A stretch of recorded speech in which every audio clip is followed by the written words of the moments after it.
What's up guys, it's Jordan here and welcome back to a brand new Siege video. Today we're going to be talking about 3 ways that you might be dying and how to prevent them. Before this video starts, I want to say a huge thank you for the support on my channel in the last couple of days. The last mini guide I uploaded is doing very well. You guys seem to have really enjoyed it and have received it very well. So I want to say a huge thank you for the response to that video. It does mean a lot and it's extremely motivating to see that these videos are helping you guys out and that you're enjoying them. Anyway, hopping straight into this video, the first thing we're going to talk about is slow peeking. Slow peeking is a tactic when you slowly peek around a corridor or a doorway to try and get a view down the hallway or wherever you're looking to see if you can spot any enemies down there. Slow peeking does have its moments, but that's mainly when you're out of drones and unsure where the enemy is and if they know where you are or not. However, generally, slow peeking a corner is going to do one thing. It's going to allow the enemy plenty of time to see you and react. And as well as this, most likely it's going to be just your head showing when you're peeking the corridor or the door. This means if they do see you and fire at you, it's most likely going to be a headshot, which is going to kill you instantly. If you find yourself in this situation, the best thing to do is to wait, listen for any sounds that may indicate that someone is around the corner, reposition if possible to somewhere where you can see down the hallway, and if you are satisfied that someone is definitely around the corner, be a bit more aggressive and do a quick pre-fire. There is a high chance that you will kill them straight up with the pre-fire, but if you don't, it's going to scare them enough into moving, and this will allow you to hear them and also have the advantage of being able to push up whilst they are distracted and moving away. This means you have successfully managed to allow yourself to move out of the position you were stuck in without dying and possibly set yourself up to kill the person that is now going to be running away from you. Okay, so the second point is not watching your back. Roaming seems to become a more and more popular tactic as you get higher into the ranks. With characters like Caveira in play, it can be very easy to get caught off guard. The most simple way to counter this is to never lone wolf it. Get a teammate to push up with you but watching you from behind instead of you both looking forward. Having your teammate push up with you but looking in the same direction as you is just going to be as useful as pushing up on your own. You can still get killed from behind, but the only difference is the person that's attacking you is going to get a double kill instead of one. If you have a bunch of Noble 6s as teammates, then the Claymore gadget is your saving grace. It will either kill the defender who is trying to get the jump on you, or the defender will have to shoot the Claymore to get past it, meaning there is a higher chance that you will hear them creeping up behind you. The final point is to leave a drone behind you in an obvious place if you can spare it.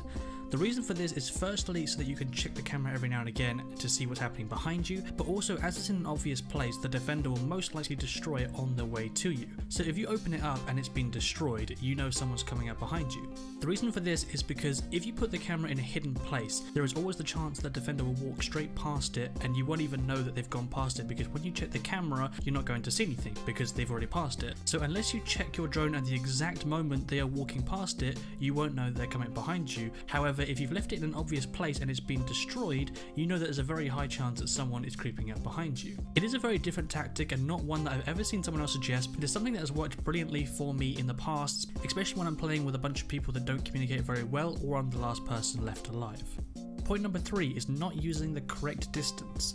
This is something that I see a lot, and the best way to describe it would be to use an example. So let's say Thermite is using his standard assault rifle.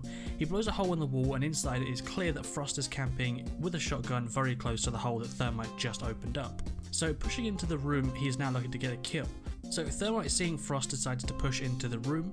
Now there is a high chance that he could get lucky and he could get the kill, and Frost could have a terrible aim and end up missing, but most likely Thermite is going to get one shot killed from the shotgun. Now there are several different ways to play this situation out depending on what character the attackers have, but in order for Thermite to have a better chance of not dying, he should definitely not breach in through that wall while Frost is there, because most likely she is going to win. The best thing to do is to try and panic Frost into moving.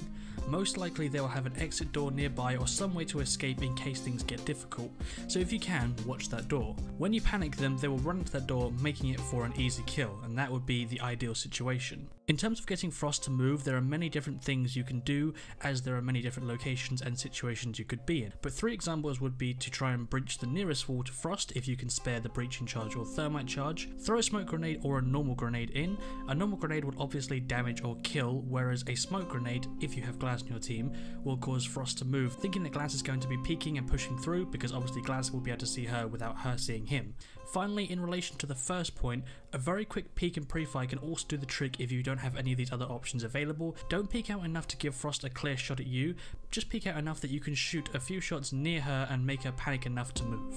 Now obviously there are tons of different scenarios you could be in when it comes to distancing, but this is just an example of what you would do in that specific situation, and from that hopefully you guys can take the different sort of ways to approach distancing, because it is a very big part of the game, and obviously shotguns are always going to win close up. The same if you're a defender. Don't peek windows when Glaz is outside. I see people doing this all the time. Yes, you may be able to get him, only peek him if you really are confident that you can get him, but if you're just taking a look out the window, it's not going to end well for you, because Glaz, especially with his new buff, is going to absolutely destroy you. So to see people still doing this in like Gold and Platinum League is kind of crazy, but it's something that still happens. So if you are doing that, make sure not to peek the windows unless you know exactly where he is and are fairly confident in your aim.